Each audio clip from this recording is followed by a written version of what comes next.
નમસ્કાર, ન્યૂઝ 18 ગુજરાતીમાં આપનું સ્વાગત છે। આપની સાથે હું છું કોમલ। સમાચારોની શરૂઆત કરીએ તો રાજ્યના હવામાનને લઈને આગાહી વ્યક્ત કરવામાં આવી છે। હવામાન વિભાગ દ્વારા આગાહી વ્યક્ત કરવામાં આવી છે। આગામી 4 દિવસ તાપમાન યથાવત રહેશે તો 4 દિવસ બાદ તાપમાનમાં 2 થી 3 ડિગ્રીનો વધારો થશે। રાજ્યમાં ઉત્તર પશ્ચિમ અને ઉત્તરના પવન ફૂંકાઈ રહ્યા છે તો હવામાન વિભાગ દ્વારા આગામી સમયમાં 4 દિવસ તાપમાન યથાવત રહેશે તે પ્રકારની આગાહી કરવામાં આવી છે। 2 થી 3 ડિગ્રીનો વધારો પણ થઈ શકે છે।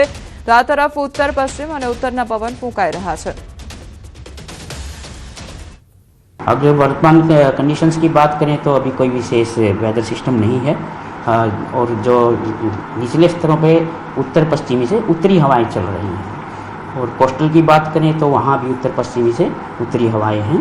तो मिनिमम टेम्परेचर का अगले अगर 7 दिन का देखें तो अगले 4 दिन तक कोई विशेष बदलाव नहीं है।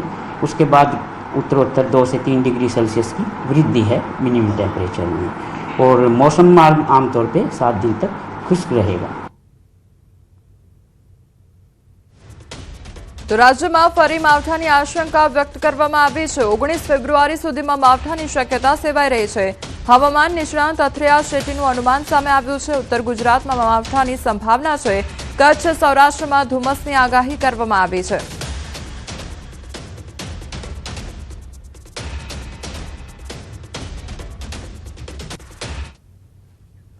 હવામાન અંગે અંબાલાલની મોટી આગાહી સામે આવી છે। 2 દિવસ બાદ વેસ્ટર્ન ડિસ્ટર્બન્સની શક્યતા વ્યક્ત કરવામાં આવી છે।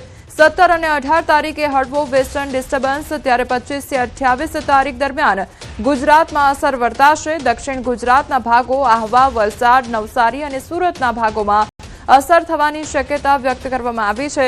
તો સૌરાષ્ટ્રના દરિયાકાંઠાના વિસ્તારોમાં ક્યાંક ક્યાંક તેની અસર પણ થઈ શકે છે। વાદળછાયું વાતાવરણ અથવા કમોસમી વરસાદની શક્યતા વ્યક્ત કરવામાં આવી છે।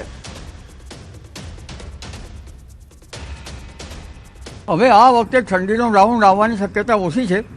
અલબત્ત આ પશ્ચિમ વિક્ષોભ લગભગ હમણાં હટી જશે એટલે કંઈક ઠંડા પવનો સહેજ ફૂંકાશે, પરંતુ તારીખ 17 ને 18માં બીજો પશ્ચિમ વિક્ષોભ આવશે। એની અસર શું પડશે? એની અસર લગભગ કે પાકિસ્તાનના ભાગો અને મેદાની ભાગો, રાજસ્થાનના ભાગો અને લગભગ દેશના ઉત્તરીય પર્વતીય પ્રદેશોના થોડા ભાગો અને વરસાદ એનો કમોસમી વરસાદ જે છે એ લગભગ 5 ml થી તેથી ઓછો અને 20 ml સુધી થવાની શક્યતા રહે છે।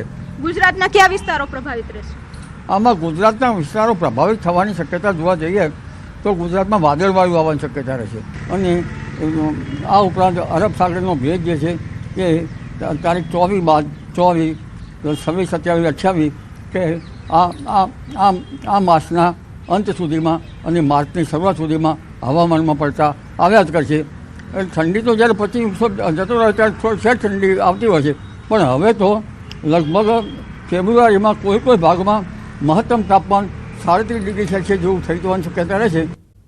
ભવનાથના મેળામાં પહોંચ્યા છે વિદેશી યાત્રિકો અને આફ્રિકાના યુગાન્ડા અને જર્મનીના બર્લિનથી યાત્રિકો ભવનાથ મેળામાં પહોંચ્યા હતા। તો આફ્રિકા અને જર્મનીથી અહીં આવવાની સફર વિશે તેઓએ જણાવ્યું અને સાથે જ તંત્રની કામગીરીની પણ પ્રશંસા કરી છે।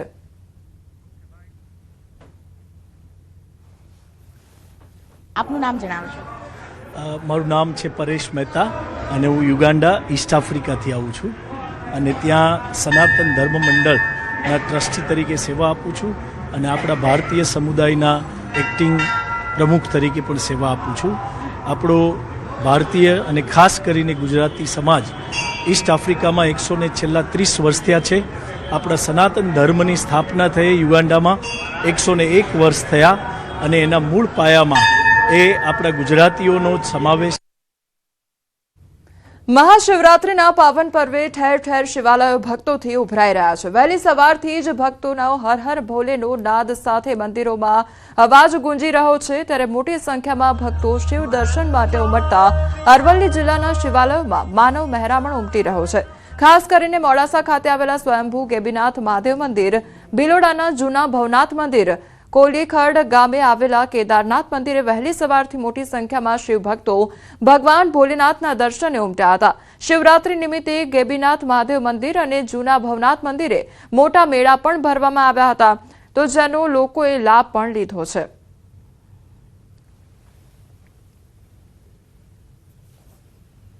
શિવરાત્રિના પાવન પર્વે અમે સૌ પરિવાર સાથે કોલીખડ ગામે આવેલ કેદારનાથ મંદિરે દર્શન કરવા આવેલ હતા, જ્યાં અમને આવીને ખૂબ જ આનંદની અને શાંતિની અનુભૂતિ થયેલી છે.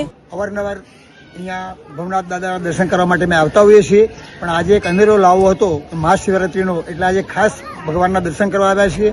અહીંયા બાજુમાં ભૃગુકુંડ છે, ત્યાં ભૃગુ ઋષિએ 500 વર્ષ સુધી અહીંયા તપ કર્યું હતું, અને એની જે માટી છે એ માટી એ લઈ અને જો શરીર ઉપર લગાડવામાં આવે તો જે કોડ હોતા હોય છે એ કોડ નીકળી જાય છે, અને એ હકીકત છે, એમાં કોઈ બીજી વાત નથી. મહાશિવરાત્રિના પર્વ નિમિત્તે અરવલ્લી જિલ્લાના શિવાલયો હર હર મહાદેવના નાદથી ગુંજી રહ્યા છે. આપણે હાજર છીએ અત્યારે સ્વયંભૂ ગેબીનાથ મહાદેવ મંદિરે. આપ જોઈ શકો છો કે વહેલી સવારથી ભક્તો મોટી સંખ્યામાં અહીં ઉમટી રહ્યા છે. ખાસ કરીને અહીં જે મેળો ભરાય છે તેમાં હજારોની સંખ્યામાં લોકો મેળામાં આવતા હોય છે. આ સિવાય પણ જે ગેબીનાથ મહાદેવ મંદિર તેમજ જે કોલીખડ ગામે આવેલું કેદારનાથ મહાદેવજી મંદિર, સ્વયંભૂ ભવનાથ મહાદેવજીનું મંદિર જે બિલોડામાં આવેલું છે, એટલે જે શિવાલયો છે, શિવાલયોમાં ભક્તો આવી રહ્યા છે અને ભગવાન શિવને નમન કરી અને મહાશિવરાત્રિના પર્વને પરિવાર સાથે મનાવી રહ્યા છે. અને ખાસ કરીને વાત કરવામાં આવે તો અરવલ્લી જિલ્લામાં જે પ્રકારે શિવાલયોમાં જે હર હર મહાદેવના નાદ સાથે ભક્તો અહીં આવી રહ્યા છે અને મોટી સંખ્યામાં ભગવાન શિવના જે શિવલિંગ આગળ નમન કરી રહ્યા છે અને ખાસ કરીને પૂજા અર્ચના સાથે પોતાના જે મહાપર્વ છે તેને મનાવી રહ્યા છે. હાર્દિક પટેલ, ન્યૂઝ 18 ગુજરાતી, અરવલ્લી. તો ડાંગમાં પ્રસિદ્ધ બિલમાળા ડુંગર ઉપર નાગ જ્યોતિર્લિંગ મહાદેવ મંદિરે મહાશિવરાત્રિની ભવ્ય ઉજવણી કરવામાં આવી હતી, જ્યાં મોટી સંખ્યામાં ભક્તો ઉમટી પડ્યા હતા. અહીં ભક્તો ચમત્કારિક અનુભવો ધરાવતા અનેક રૂપી સ્વામીના આશીર્વાદ લેવા પહોંચ્યા હતા. લિંગા નજીક પ્રસિદ્ધ નાગ જ્યોતિર્લિંગ મહાદેવ મંદિર ખાતે વિવિધ ચમત્કારના અનુભવો કરાવતા અનેક રૂપા સ્વામીના આશીર્વાદ લેવા ગુજરાત, મહારાષ્ટ્ર અને મધ્યપ્રદેશથી 35,000થી વધુ ભક્તો ઉમટી પડ્યા હતા. કહેવાય છે કે આ ચમત્કારિક નાગ જ્યોતિર્લિંગ મંદિરમાં અનેક રૂપા સ્વામીના દર્શન અને આશીર્વાદથી લોકોની મનોકામના પૂરી થાય છે.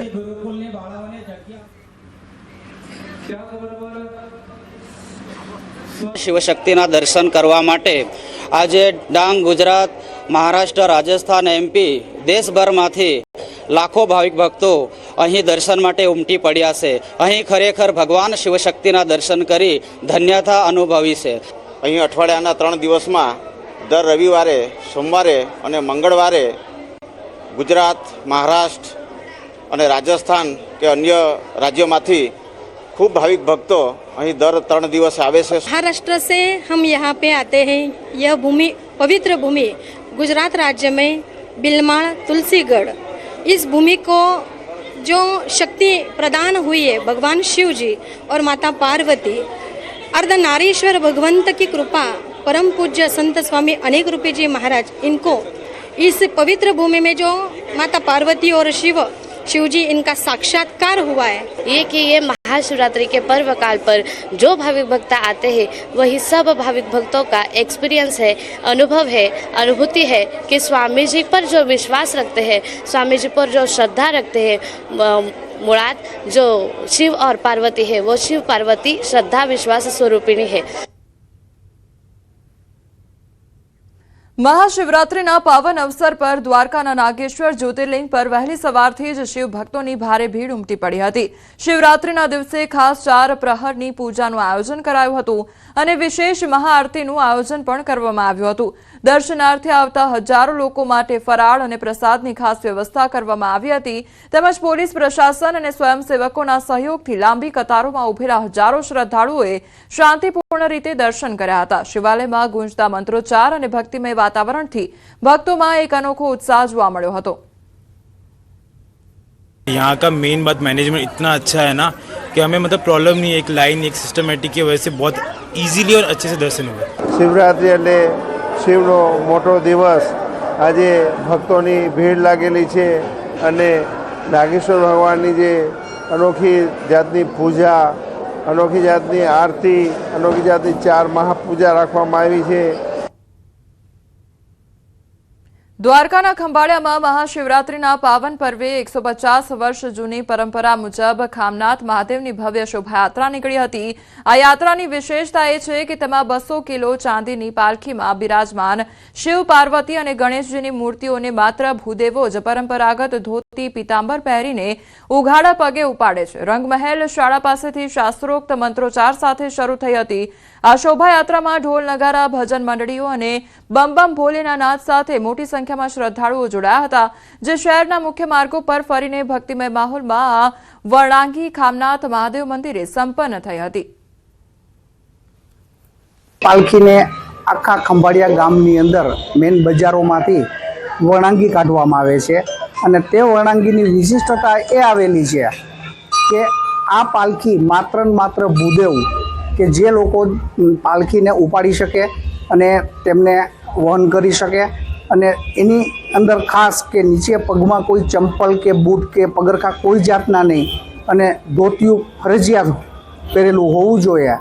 એ લોકો અને એ ભૂદેવોનો જ માત્ર લાભ મળે છે. તો રાજકોટમાં આજે મહાશિવરાત્રીનો પાવન પર્વ ભક્તિભાવ સાથે ઉજવાઈ રહ્યો છે. સુપ્રસિદ્ધ રામનાથ મહાદેવ મંદિર ખાતે વહેલી સવારથી જ ભક્તોની લાંબી લાઈનો લાગી છે. મોટી સંખ્યામાં શ્રદ્ધાળુઓ ભગવાન શિવના દર્શન અને પૂજા અર્ચના માટે ઉમટી પડ્યા છે, જેના કારણે મંદિર પરિસરમાં ધાર્મિક માહોલ છવાઈ ગયો છે.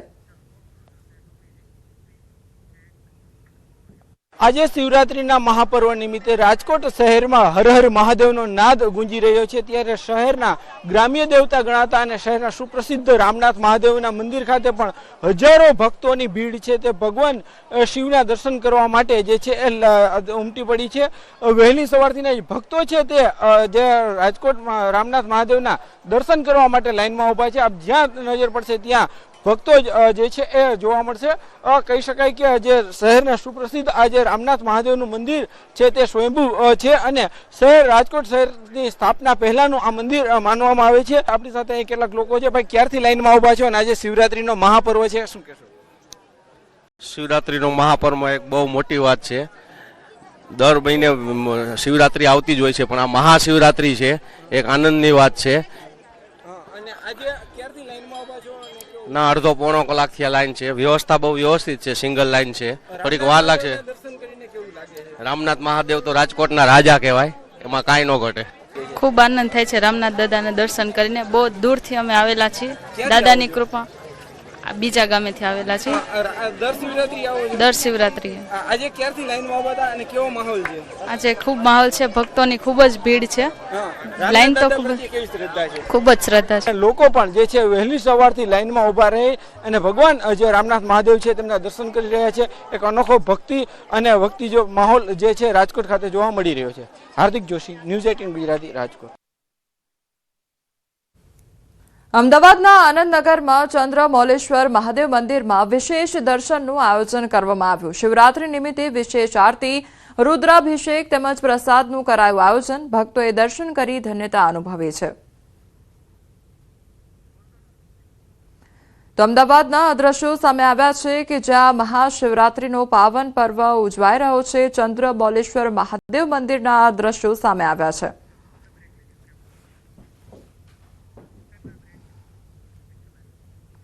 સમાચારોમાં આગળ વધીએ તે પહેલા રોકાઈશું એક બ્રેક માટે.